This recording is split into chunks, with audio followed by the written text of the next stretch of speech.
Hey, good morning, good morning. It's Wednesday morning, lug nuts. How the hell are you guys doing this morning? We had a great day yesterday, man. We had three fabulous interviews.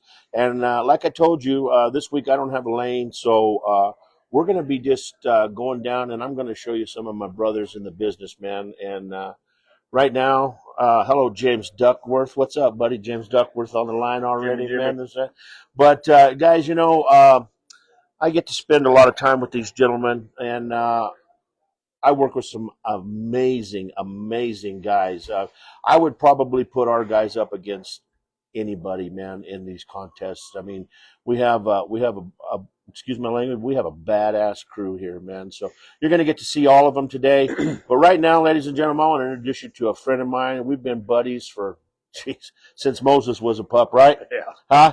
But ladies and gentlemen, two-time world champion, Mr. Scott Goodhue. How you doing today, bro? Good morning, brother. We've been doing these little segments, and they've been killing it, dude. You were at almost 400 views last week, and we get badges and stuff. And I thought, well, hell, we might as well go ahead and do this little, I don't know, this little fucking segment here today. I just said the bad word. Whoa, I said a bad word, but that's okay. It's we're car guys. We understand that. But anyway, this is car related, and we're here to talk about it. So, Scott, tell us a little bit about where you're from. I grew up basically a Navy brat until about eighth grade. Been all over the country, and then moved to Colorado when I was in eighth grade. So 13 years old, something like that. Been in Colorado ever since. We grew up kind of close to each other. I grew up in Pueblo. You were in La Junta. Yep. And,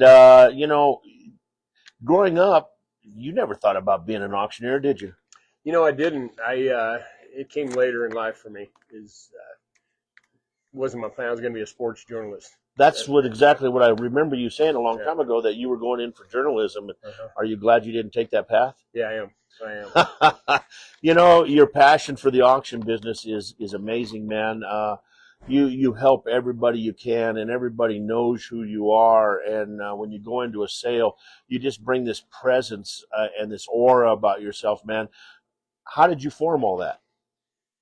Jeff, I think, to be honest with you, I think we're all given a gift. And if you find out what it is, then you can excel in life, and you work hard at it. Right. But I didn't really. I mean, when I was in college, I took a lot of speech and a lot of communication kind of courses and everything, and I'm sure that helped. But I think it came kind of natural for me. Well, I'll tell you what, man. You travel all over the world, or not the world really, but all over the United States, and you're doing auctions in Fort Worth, and then you're doing auctions in Houston, Texas, and I mean, you've done them everywhere, and now you've dipped your toe into the classic car industry, and how you liking that? I love old cars, so for me, it's not even a job. It's just like going, Right. you take a day and go have a good day and get paid for it. Best Ain't thing in that the world. great? Yeah, Huh? yeah, Doing what you love. yeah, Yeah. I mean, I can literally say that I had two jobs in my life. Well, really almost every one of my jobs, but the most two important jobs was my motorsports and my auctioneering. And I never had a bad day like, oh man, I got to go to work. I feel It's the just same like, way. let's go, let's get it on, right? Yeah. And doing this almost 30 years now, right at 30 years in the car industry, and I don't tire of it. I still love what I do. Guaranteed, man, guaranteed. So not only are you an accomplished auctioneer with two-time world champions under your belt, but you also have an auctioneer school that you help people with and help them become. So let's talk a little bit about that. I started that up a little while ago and then made a move. Basically, it was a chant, improve your chant kind of school for people that had already been in the business and maybe just wanted to, iron against iron, just make yourself a better auctioneer. I've slowed it down. It's still available, but I have not advertised it. I haven't done much with it. Right. And to be honest with you, what's happened with me, Jeff, is I love to mentor guys.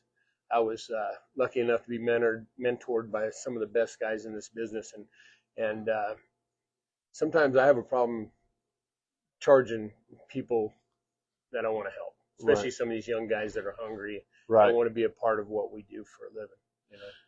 We had an interview with Riley Bear yesterday, and you were definitely talked quite a bit about she talked quite a bit about you, and she's a young up and coming auctioneer that is just killing it out there, man. And I believe that what you have done for her has helped her go to the next level. What do you think? I hope so. I hope so. I think the world of that young lady, I do too.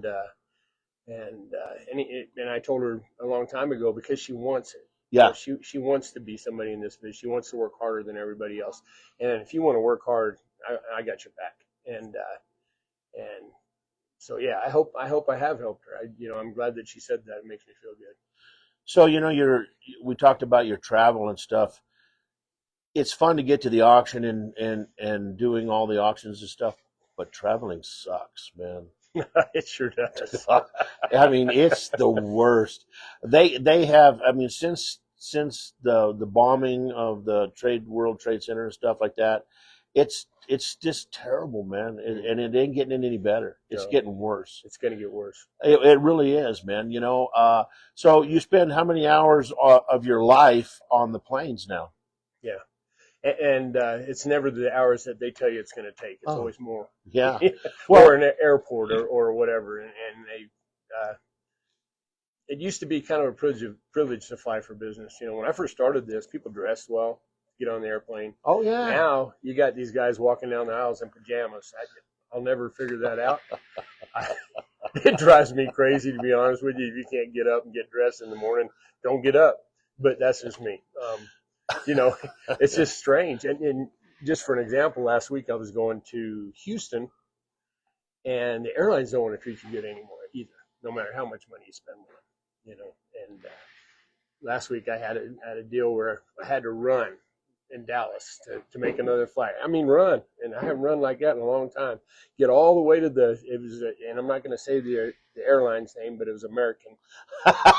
And get to the gate, and everything's still there, and we're like, can we get on? There's two of us, and they wouldn't let us on. He said, you got to be there 15 minutes before the flight. I said, well, if your first flight, your flight, yeah, would have been on time, I'd have been here more than 15 minutes, right? And just the way they treat you now, it's a different world.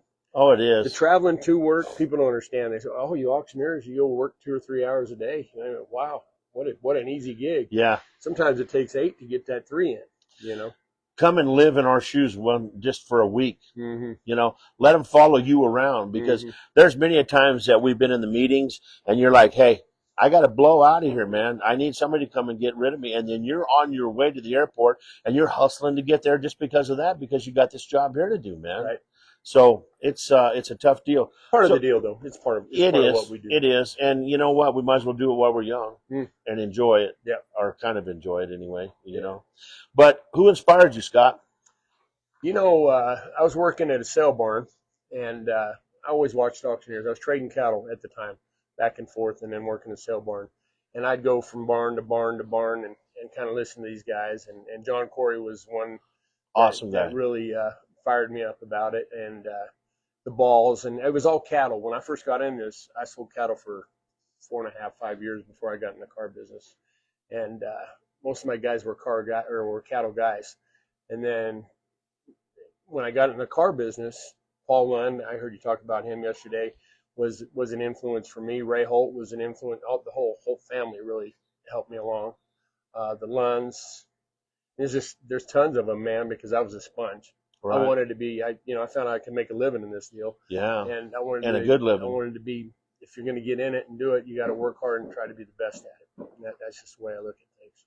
Well, I think you followed their advice, because you're rocking it, man. And it's a grind. I mean, there's a lot of upcoming young auctioneers out there that are good, but they don't have the seasoned veteran aspect of it yet.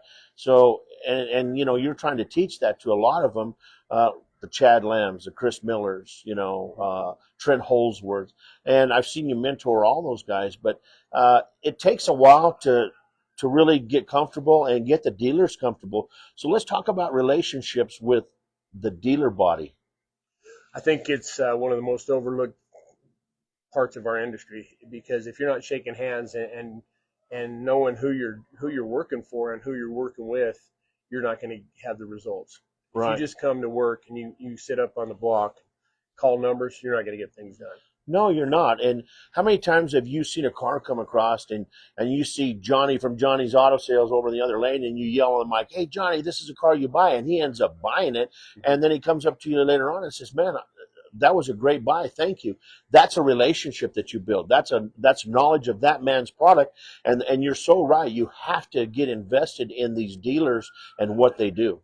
You know, and you're the same way, but I don't know how many cars I get done a week Right. just by talking to guys. And sometimes you got to stop and talk to them and Yeah. get it done. And our job is sales. It's right. I'll tell you this: you're never going to get an AI, a computer to No. do that part of this business, and that's a big part of this business, way over there. You know, and that's all happened really because of COVID and stuff. And these auction companies, they have seen that they really, we lose our ringmen and stuff like that, and they see they could do without them. But how valuable to you? I know a ringman to me is very valuable, but how valuable to you is a very good ringman? A good ringman, invaluable. It's like having another arm on the floor, and we miss him. We definitely miss him. There is no doubt about it. Right. Of course, we got Big Mouth Mark. Yeah, we Lund. got Mark Lund coming over here. He's a big mouth. Kinda Yeah. You already had your TV time, so shut up. Yeah, shut up. Tell them about your prison time. we already did. Tell them about all the court cases. There's always got to be somebody that People messes. in the internet world. That's why you don't let your kids do drugs. Yeah, guaranteed, right there. there. That's the reason. Promise you that. Yeah. Have a great day, everybody. Would you expect anything else? Huh? You do not. I mean, we talked about that yesterday, and that's his realm of becoming the success that he is. And so let's talk about that. You and him are partners in the business of doing benefits and stuff. We do some benefits together. How's that working out for you? It's we're young in it. I came later. It used to be Paul Paul was just Mark's dad, and then Mark together, and they asked me to come join, and I'm happy I did. And we're slowly building. That's not our main living, but it is definitely growing. Right. Yeah. And I see, even there's going to be a bigger need as things go along, for that kind of deal, because there's a lot of people out there that need help anymore, man. You're right. The charities, and I've done those for years and years. For years, I did them with Brett Wager also, and we were partners on the deal. And there's just so many charities out there, right? And it's just another avenue for us. What's it like to lose a partner like Brett? I mean, he's killing in the car business, and kudos to him. But he was also awesome in the block, man, and awesome on the floor. You guys are big, tall cowboy guys. You had a big, powering presence and everything. What's it like to lose a guy like that, or a Jonathan McGuire? Yeah, I mean, it's part of our business. People come and people go. I'm glad Brett's doing good. I heard Johnny's doing good. Yeah. But part of the business has changed. Right. And I think more now than ever. What have you had to do to overcome COVID? Not because you had COVID, but to the world of the COVID and how COVID has changed our market. COVID put us all out of work for a while. A lot of us out of work. And I didn't work for almost 6 months. And I haven't done that in my whole life. Right. This is 6 months of my whole life. Sucks staying at home, man. It was terrible. And then when we came back, things had changed and the market's changed. But again, change is part of what we do. Right. So you have to adapt. And I'm not good at it. I'm old school. But you have to adapt to what's going on now. And I mean, these computers and the internet and everything now is a big part of what we do. And you live with that. Yeah. You live with that. Yeah. Well, just like for one of your instances, one of your auctions, the CarMax auction, it was a live auction. Mm-hmm. Cars drove through. Now you sit in your house and you do your auction there. 100%. And that is a big change for somebody like you, man, because that's not you. Well, I like to call people by name and talk Sure. to them. And again, we're talking about those relationships. What I have found is you can still use those relationships through because you know who those people are on the other side. Right. But you can't see their eyes. You can't see what's going on, emotionally or how they're feeling. Right. And it's a tougher sell for sure. It's a tougher sell. Scott, if you have some words of wisdom for a young person, whether it be a man or a woman, wanting to get into the auction business, what would that words of wisdom be? I think you have to get mentor. You have to find somebody that's in the business, and then you have to outwork everybody. It's a tough business to get into. Definitely is. I didn't have family coming into this. I mean, I came and kind of learned this as I went. I was a cattle auctioneer, Right. getting into the car deal, and I can tell you right now, I acted like I knew everything. I had no idea what was going on in this car business. It's a whole different deal. So the differences between cattle auctioneering and car auctioneering, talk about that. Well, cattle is it's a little bit slower, more deliberate. To me, it was very, very important because you're selling a man's calves for the year, and that's his product. Right. That's what he's going to make for the year. For every nickel, every dime, every penny you get for these guys is a lot of money because that's their earnings for the year. So, pretty important, right? I mean, that's what they do. Right. Not that this isn't. It's very important. But these guys have hundreds of cars, and you miss one. It's not the same. It's just a whole different deal. Right. Cars are protected a little bit with lows and announcements and all that kind of stuff. Cattle are not. Right. Two completely different genres. It is, isn't it? Two completely different genres. It really is. And even different people, different everything. Oh, guaranteed. The chants are different. Everything. Like you said, it's not as fast paced. Because like you said, I mean, this is the car dealers living too, but the cattle guys have got so much more invested, time wise, money, feed costs more, everything, man. It's just, and I could see where you really need to take the time and do that, Yeah, and it's not that it takes forever to do it, but it's good morning. Sorry. To sell cattle and everything, but it's just very important. I know it's just a whole different genre, like I said. Right. It's important because that's their living for the year. Right. More times than not. Now, talking about the contests and stuff, we've had so much fun at the contest together. Yeah. We've enjoyed them. But when you walk into a contest and you got powerhouses like Shane Ratliff and, Kevin McLaughlin and stuff like that, it's a different world, man. I mean, you think that you've got it, and all of a sudden here you go into this world where all these big dogs are, and you hear somebody like Shane Ratliff. Oh, my God. There's always a bigger dog on the porch. It's the truth, That's just, man. I don't care where you are. It's the truth, I don't care where you are. But they're good. Mm-hmm. And they're good. And I Doesn't think that push us to be better? It does. Yeah. That's what I was just getting ready to say, man. It just makes us want to be better, and maybe we take a little bit of what they're doing and move it into our style. And like when I first got to work here, I told my wife, I said, I met an auctioneer today by the name of Ken Holsworth. And I said, I'm going to form my pattern of life after what he is, because he is a good Christian man, and he is just a great guy. One of the best. And he's out there to help you if he can. But when he gets up in the box, he's fierce, man. Yeah. He's on fire. And Kenny and I have done a lot of contests together, Mm-hmm. and we finished well. The best I ever done was I was the first loser. Second. That was the same. We were both that. Didn't we get belt buckles made we were like going that? to get them made. Yeah. They never came in the mail. I did pay you for them, though. Oh, did I forget? Maybe I bought beer instead. I'm not sure. I'd have to go back and check my records. I didn't know how much a hunter was going to buy anyway. 100. I thought it was 200. I guess you owe me another 100. Oh, jeez. Yeah. In fact, I still got the bill. Let me get that made up. Get that made up. Yeah, I didn't mean made up. Let me go get it out of my records, and then I'll see what you owe me.